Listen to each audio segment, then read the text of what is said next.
Вы смотрите новости в прямом эфире. В студии Сергей Михедов. Здравствуйте. Коротко о главных темах. Зимние трассы еще не готовы. Легковушка провалилась под лед. Под его руководством в республике впервые провели операцию на открытом сердце. Наш корреспондент в Москве встретилась с хирургом из Якутии.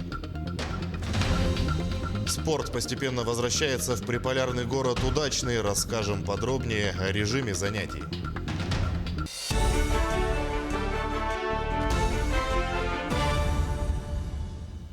Под лед провалился автомобиль в селе Кангаласы на переправе Кангаласы-Сотенцы сегодня. В пресс-службе МЧС сообщили, что пострадавших нет. В машине находились 4 пассажира. Все они выбрались из автомобиля, рассказали в управлении. Толщина льда на участке, на котором машина ушла под лед, составляет 15 сантиметров. Как сообщают очевидцы, автомобиль поехал по маршруту воздушных подушек, курсирующих в этом направлении. Вот по нашему следу.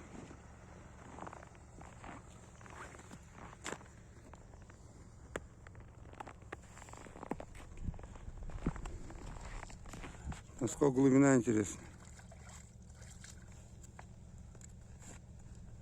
Че, глубоко? Да. Установлено местонахождение 3 без вести пропавших женщин в Якутии. По сообщению пресс-службы МВД региона, пропавшая 6 ноября жительница столицы 1974 года рождения, проживающая по улице Лермонтова, обнаружена у своего знакомого в районе Сайсары. Там она распивала спиртные напитки. Также сотрудниками полиции разысканы 2 другие женщины 73 и 89 годов рождения, которые также не давали родным о себе знать. Выяснилось, что они все это время злоупотребляли алкоголем. Каких-либо преступлений в отношении женщин не совершено, с ними проведена профилактическая беседа. Полиция призывает сообщать родным и близким о своем местонахождении и всегда быть на связи. 5 числа я была с мужчиной по своей воле. Никто меня не принуждал.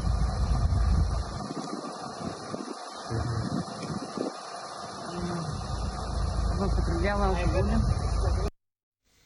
Останки якутского солдата обнаружили поисковики в Тверской области. Это уроженец Верхневилюйского района Ефим Ильин. По сообщению волонтера поискового отряда «Победа» Лилии Слепцовой, останки красноармейца обнаружили осенью. На его медальоне была надпись «Наслег Хамустах». Сначала ребята из отряда пытались сами найти родственников, но так как такого наслега уже не существует, они потеряли след. Поэтому поисковики попросили распространить информацию о поисках родственников солдата, рассказала она. По словам девушки, после публикации в соцсетях поступило очень много сообщений от людей, утверждающих, что Ефим Ильин является их родственником. Его имя, год рождения и место рождения удалось установить с помощью медальона, который у него был при себе. Медальон был очень сильно испорчен, но ребята из лаборатории все-таки смогли установить данные. Далее о ситуации с коронавирусом в регионе. За минувшие сутки выявили 220 новых случаев в Якутии, в том числе 50 носителей инфекции. По данным оперштаба, в Якутске 123 заболевших, в Вилюйском и Мирнинском районах по 8 случаев, в Алданском районе 9, в Амгинском 6, по 7 заболевших инфекцией в Анабарском и Горном районах, по 5 в Алайховском и Верхневилюйском. В остальных районах от 1 до 4 заболевших. 3 человека скончались от COVID-19 за сутки. Лаборатории провели порядка 6000 исследований на инфекцию. Учреждения дополнительного образования возобновляют работу с 14 ноября в Якутии. Соответствующий указ подписал глава региона Айсан Николаев. Так, с соблюдением мер профилактики инфекционных болезней разрешена работа спортивных залов, легкоатлетических манежей, лыжных баз, ледовых дворцов и хоккейных кортов для тренировочных занятий по программам доп. Образования и спортивной подготовки. То же самое касается и центров тестирования Всероссийского физкультурно-оздоровительного комплекса «Готов к труду и обороне» для сдачи нормативов. Спорт постепенно возвращается и в приполярный город Удачный. Тренажерный зал и плавательный бассейн пока могут принять ограниченное количество посетителей. Однако для взрослых и детей проводят индивидуальные занятия. Ирина Балкова расскажет подробнее. Дистанция, Юра, не забывай.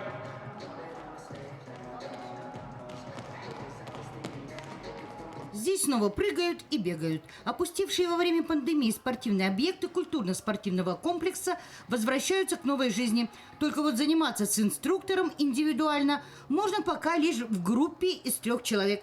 Поэтому все расписано по минутам. Юрий Брусник большую часть своей жизни посвящает спорту. Не мог дождаться, когда начнутся тренировки.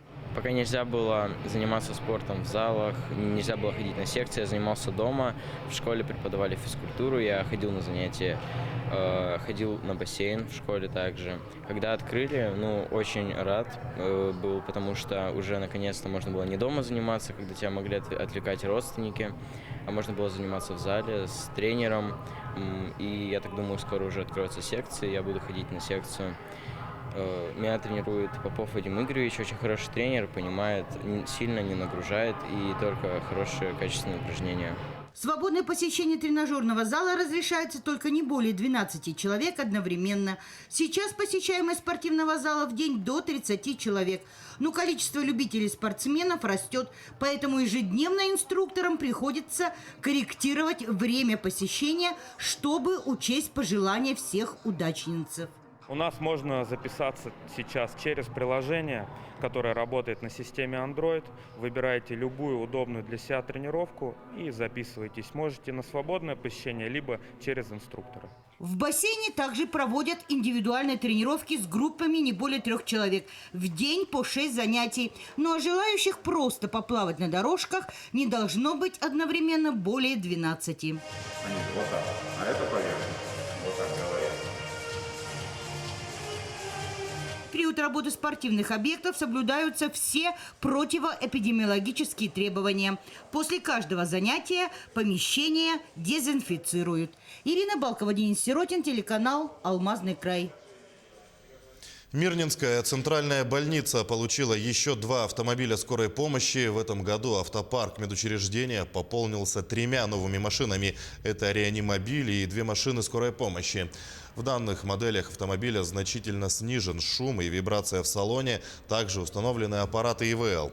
На сегодня количество обращений выросло в 2 раза. В сутки в среднем выполняется по 40 вызовов. Новые автомобили обслуживают не только жителей Мирного, а также пациентов со всего района. После получения новых машин предыдущие автомобили были переданы в поселки Светлый и Чернышевский. Так как поступили новые автомобили, у нас увеличилась мощность автопарка и, следовательно, снизилось время доезда до пациента. Около 1/3 обращений в сутки – это подозрение на вирусную пневмонию и на подтвержденную коронавирусную инфекцию. Установлен аппарат искусственной вентиляции легких, а места в автомобиле достаточно для того, чтобы оказывать помощь сразу 2 людям.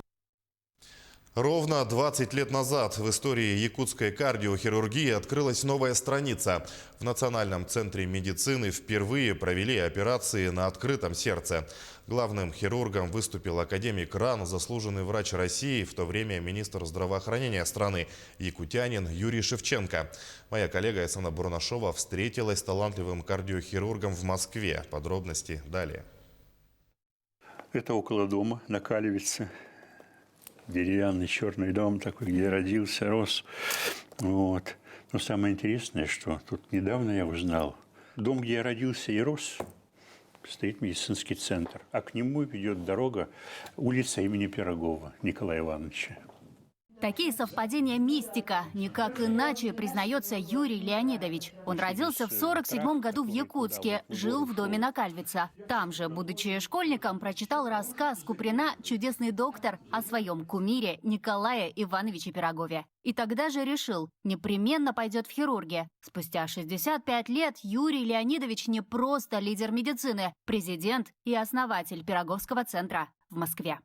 Больной задыхается, сердечная недостаточность, отеки. Все, вот нужно это отверстие расширить быстренько. Ровно 20 лет назад в Якутске Юрий Шевченко вместе с коллегами из Петербурга и Республики провел первые 3 операции на сердце. Всего их было 7. Михаил Ефимович Николаев, президент, министр здравоохранения Егоров попросили подготовить бригаду кардиохирургов. Все сработали великолепно. Как будто я с ними всю жизнь вообще работал и оперировал. С Захаровым Петровым Ивановичем, с помощниками. Пациенты с врожденным пороком, тяжелым митральным стенозом буквально обрели новый ритм жизни. Тогда такие операции были сравнимы с полетом в космос, но именно они и положили начало новой истории медицины Якутии. Было чувство ответственности, гордости. Хотелось чтобы Саха поднялась в этом отношении и была признана. Потому что кардиохирургия, многопрофильность, она поднимает на другой уровень вообще медицину. Столько десятилетий люди, чтобы спастись, ехали в Москву, Санкт-Петербург. Ну а сегодня, тем более, когда прошло 20 лет после первой операции в Якутии, нет проблем. Диагностические технологии, новые методы лечения, роботизированная хирургия. За 20 лет медицина шагнула далеко вперед. Сегодня врачи могут вылечить абсолютно любые болезни сердца. Главное, напоминают хирурги, вовремя обратиться за помощью. Айцена Пурнашова, Виктор Олесов, Москва. В Якутске проходит традиционная ярмарка выходного дня ИДГ-2020. Проводится она на территории Министерства сельского хозяйства по адресу Курашова, 28. Здесь продается натуральная и свежая продукция от местных сельхозпредприятий, фермерских и частных хозяйств.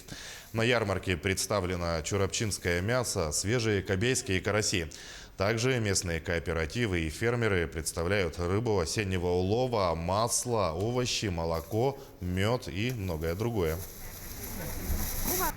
В основном участники у нас являются КФХшники с улусов. Большая часть представляет заречные улусы. Хотя сейчас у нас дорога закрыта, допустим, у нас СХПК Амга, СХПК Чурапча, они, при том, что даже сейчас нету возможности прямого сообщения, через хивусы доставляют мясо, также на ледоколе. По примерным подсчетам еженедельно продается 4-5 тонн мяса. А рыбы, если не ошибаюсь, было продано 30 тонн за выходные. Так кто что привозит. Караси привозят. Наше население, оно любит местную продукцию, и поэтому есть большой спрос, и мы пытаемся удовлетворить данный спрос. К этому часу это все новости. Не забывайте носить маску в общественных местах. Мы следим за развитием событий.